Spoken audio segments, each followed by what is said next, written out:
This is a special edition of Late Night Health. I'm Mark Alyn. We're going to the islands. We're going to Hawaii to visit with our good friend, Dr. Jacob Teitelbaum.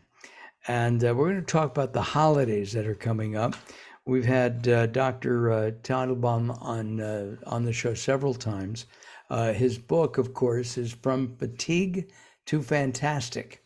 And just talking to him for a couple of moments, he is always fantastic.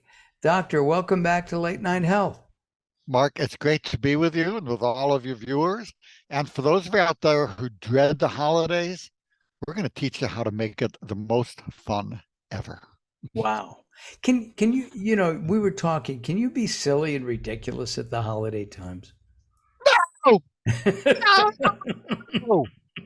Hey, it's okay to be human in a human place. That's what this planet is.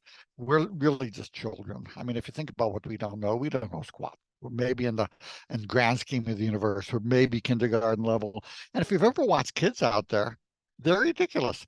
Some of them are ridiculous, some are serious. At the end of the day, they get to the same place. And it's kind of like that with us. We're expected not to know. It's okay to know we don't know. And it's okay to be utterly ridiculous. Just don't hurt anybody. Have fun. And having fun at the holidays seems to be a good thing to do. Yet a lot of people find it stressful and anxiety ridden. What do you recommend there? Stop shooting on yourself.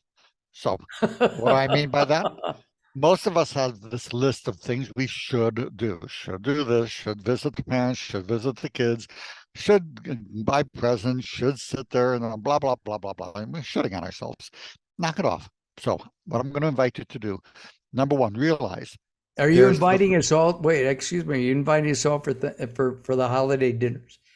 Yeah, everybody is invited to Mark's place, free booze, all the food you can eat. And this man knows how to cook. Not just good looking, but he cooks. So, we may just have a ladies' night. They'll come for you. Right. So, but the thing is, we have a choice. And it's okay if there is a family gathering that just makes you cringe. It's okay to gracefully bow out. There's so many excuses these days. Oh, I'm afraid of COVID. Oh, the plane tickets are $1,000. Whatever happens to be. If you can't come up with an excuse, email me. I'll give you a couple dozen. Don't worry about it. So the bottom line is this: the doctor of excuses. Okay. The doctor of authenticity. Because the bottom line, Mark, is this: what feels good to you, not what your brain is telling you I should do this, blah, blah, blah. Your brain has no idea who you are. Your brain is a product of the programming you had as a child and beyond that, what church and synagogue said, and the school said, and newspapers said, and everybody said you should do to be a good boy and good girl to make them happy. Your brain has no idea who you are, has no idea what's authentic to you. I'm going to invite you to do this. Make a list of all these things that you spend your time with. And on one side, have the column be feels good, doesn't feel good. And just make the list of all. Don't get too thinky about it. Just see how they feel, put them in the column. And then in the column of things that don't feel good, put a little star by things that you're going to get arrested or homeless if you don't do. Okay. All the rest of those things, like visiting, Aunt Judy or something, whatever it happens to be, that don't feel good, just let them go. Don't fight them. Don't just withdraw your energy and attention. Let them know can't make it.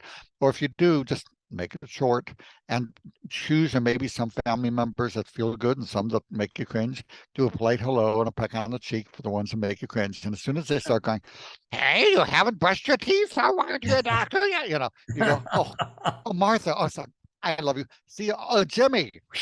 Off you go.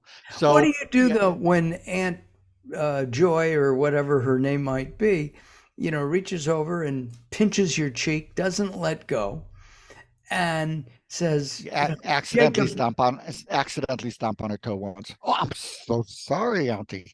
My foot. Oh, I'm so sorry." And then while she's going down and fetching, you walk away. Look, I'm teasing, but it's only a little bit. You can get out. You're no longer children. Once we get over 13, we're strong enough to get away from the ass pinch or whatever else he happens to be doing. Got it. Let's talk about food, because during this time of year, people pack on the weight. Then beginning in January, all the gyms start advertising again and weight loss programs. Can we eat what we want? You can eat what you want and as much as you want. But here's a couple guidelines. Number one, get a small plate. And then put the stuff that you'll want on it. We'll talk about which food. You can have as much as you want, but after you eat that small plate, decide you're going to wait 20 minutes after to get seconds. And then you can go back and get seconds, then wait 20 minutes more. You can go third and go 100 times. It takes 20 minutes for your stomach to send the signal to the brain that it's full. That's why by the time we notice we're full, then 20 minutes later, we're like, whoa, bloated.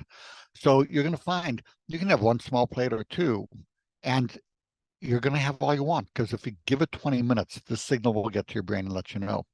Number two, if you're Australian, Australia was populated by criminals. England put everybody in the jails on the ships, sent them to Australia.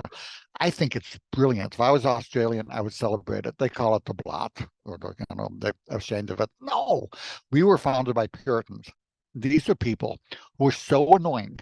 Every time anything felt good, they said, it feels good, it's the devil.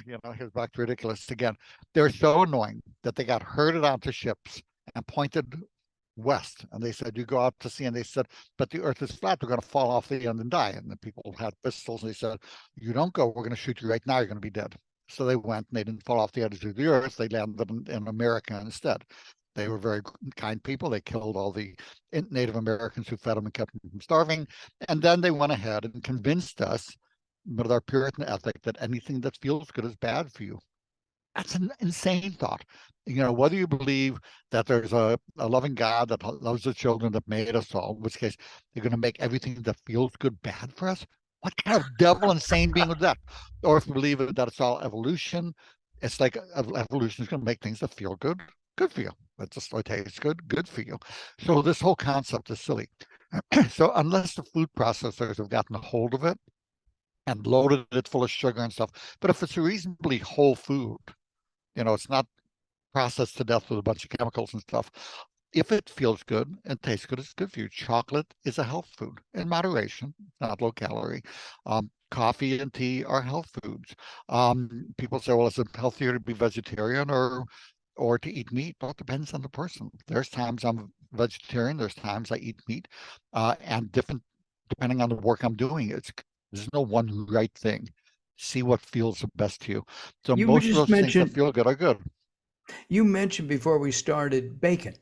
Now, I think bacon is one of God's gifts to people kind. I love bacon, but it's fatty, one, and it has a lot of preservatives. I found a bacon I'm going to give Trader Joe's a plug. Their applewood smoked bacon is delicious, and it's not uncured. So it's bacon, smoke, and I think sugar. So let me give you a thought. Look, first of all, I kept kosher till I was 40, and I didn't have anything not kosher until then, and there's the whole story what happened with that. But I realized that I wasn't missing much. I had lobster when I was sitting on the bay where the fishermen in Maine were coming in. It was the most boring thing I ever had in my life. But the two things that I found that weren't kosher, bacon. I understand dogs begging for it. That's great. So, but here's the thing. Yes, it's cured and it has this and that and the rest, but you don't need that much of it. Right. And I think the pleasure outweighs, I think it's fine. You're not going to eat 2 pounds of bacon at a sitting. So, yeah, I think the bacon's fine. And like I say, the chocolate's a health food. If you could put it in capsules, they try to do it, Yeah. It's good for you. What about sugar? We've talked about sugar before, and sugar is, we know, addictive. It's as addictive as cocaine or heroin. Yeah. The sugar naturally found in food. If you eat an apple, go ahead. You can eat all the apples you want. The trick is don't have sodas, don't have fruit juices. If you have 16 ounces of orange juice, that's 8 spoons of sugar. I mean, I'm sorry, it's 12 spoons of sugar. You'd have to eat 8 oranges to get that much. You want to sit and eat 8 oranges at a sitting? Just let me know. Please send a video. We'll sit there and laugh at you where the 16 ounces go. So have the whole fruit, have the sweets in that way. It's the added sugar that's the problem, not the sugar that's found naturally in the food. And what about water? Now, I've been drinking seltzer Mm-hmm. for a number of reasons. One, I like the taste, and Mm-hmm. l'chaim, we just toasted, L'chaim. There you right? go. Um, but I find that I can track how much water I'm drinking in a day much easier than if I had a large bottle and try to drain it. It's that same, I think, concept as the small plate that you just mentioned. Mhm. Well, it may be easier, whatever works for people. And the bottom line is people ask how many ounces of water or how many grams of sugar or how many grams of this and that should I do? And I say, I can only imagine that there's a place, if there is such a place as hell, which I doubt, I can only imagine that there's a special corner for doctors and reporters that tell people this is how many grams and ounces you should do and count all day, and that they're sitting there for eternity counting out. No, just check in. Is your mouth dry? Are your lips dry? You're thirsty. If you're tired, drink 8 to 12 ounces of cold water, and you'll know if you find your energy goes whoop in the next minute or two, you're dehydrated. And just have it sitting on the desk next to you. Like I said, I just reached over, and there's my Hawaii Got cup it. with water in it. If it's not available, you won't do it. So whether you have a can of seltzer and squeeze some lemon in and some stevia, it'll taste like lemonade and it's totally healthy. You know, Uh, During the holidays, we tend to overeat. mhm. Uh, it's, grandma is cooking her world famous yams. Her Aunt Tilly is making a turkey. My Aunt Tilly, I just remembered my Aunt Till invited us all for Thanksgiving dinner, and she forgot to turn the oven on. Uh, uh, Domino's delivers. but the lemon meringue pie, all these years later, still rings in my mouth. I can still taste it. I guess what I'm asking about is um, we tend to overeat. The small plates are good, and the apostat that you're talking about is good. The waiting in between, but a lot of the foods in the holidays may not be as healthy as we like. So here's the thing. Again, if you go with a small portion and you're cutting out the high sugar things, and again, the sugar is okay, but get the small plate, walk away from the serving plate, and savor it with no guilt. Savor that lemon meringue pie, because the most of the pleasure is in the first bite or two. But the main problem, besides the weight issue, is that we tend to have a lot of fatty, solid fats, and and the sugar, and that tends to be inflammatory. So if you're prone towards getting finger stiffness or inflammatory issues, there are natural things you can do. There's Vectomega, which is one fish oil pill replaces 7 big ones. There's Curamed, which is a curcumin, or Curamin, uh, powerful anti-inflammatory, natural side benefits instead of side effects. So these are things you can do that if you got to have all the drippings, for the gravy, I have all the gravy I want. I just skim the fat off the top before I do. But if you want to sit there and have the fat and you start to get achy, then you have the Curamed, Curamin, Vectomega. These things can rebalance your inflammatory system. So there's ways to compensate so you can have your cake and eat it too. When we're talking about inflammation, we're not talking about the inflammation in my elbow. Doc, it hurts when I do this. We're talking about cellular inflammation, are we not? Or I'm talking both? about both. I'm talking about both. And the thing is, if you're having inflammation in your blood vessels, causing you to lay down plaque, because it's not the cholesterol level in the blood that I think is the main thing, but the level of inflammation and clotting, you're not going to see that until it comes, might see on the head. But you'll see it. A simple way to tell if your inflammatory system is balanced or not is when you get a paper cut. Usually you get a paper cut and it'll hurt for like 10, 20 seconds, and then you kind of something else distracts you and you're off and done. That's the balanced part of the inflammation system.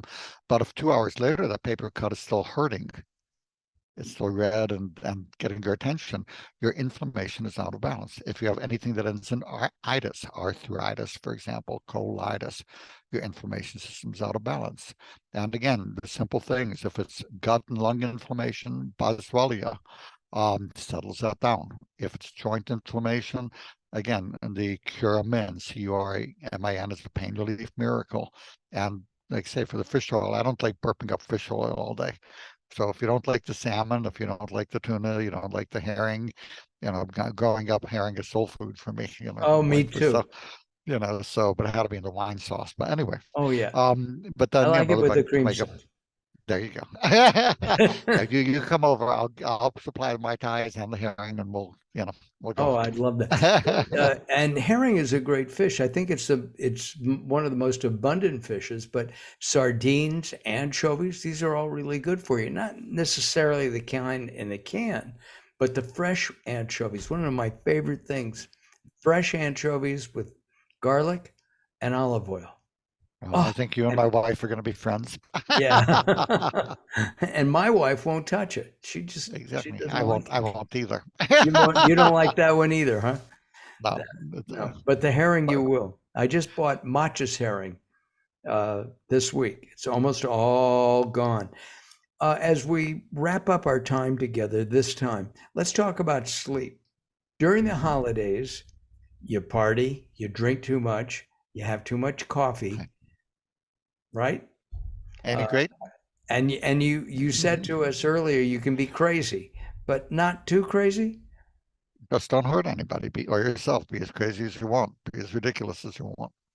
Yeah, but after a couple of drinks, you may not Makes it feel easier. so good. Maybe you do. Then you'll know next time. Well, was the cost of the ride worth it? You'll figure that out and you'll adjust it. Is it okay to have a drink occasionally? So yes, An people adult people beverage? who have up to 1 or 2 drinks a day live longer than the teetotalers do. So again, how is it working out for you? There's no right or wrong. There's no you got to count this or that. Generally, if you're having 1 or 2 drinks a day, I mean, I don't do that much because I like my tequila, but if I have a drink every 2 weeks, that's a lot. Where if I have it two a day, that's still healthier than being a teetotaler. The question is, how is it working out for you? And if it's working for you, then it's working for you. If it's, everybody's running and hiding when you're drinking and you're a mean drunk, then it's probably not working out for you. Find something else. And what about sleep? I'll give you an example. I'm not a great sleeper. You go to sleep at say 11 o'clock, midnight. You wake up at 5 in the morning. Is that enough? 6 o'clock? The average night's sleep in the United States until light bulbs were invented was 9 hours a night. Now everybody's different. See what leaves you feeling the best. But the revitalizing sleep formula, terrific C's, the EP120 sustained release, melatonin, any one of these things or all three together will leave most people sleeping like puppies and kittens. Wow. So we can blame our lack of sleep on Edison. We can blame our lack of sleep on not learning to say no. If you're doing things that don't feel good, remember you talked about making your to-do list. When you cut out the things that don't feel good, replace it with sleep. And you'll say, God, that was the best show I ever saw. I'm going to go out and get drunk and be ridiculous.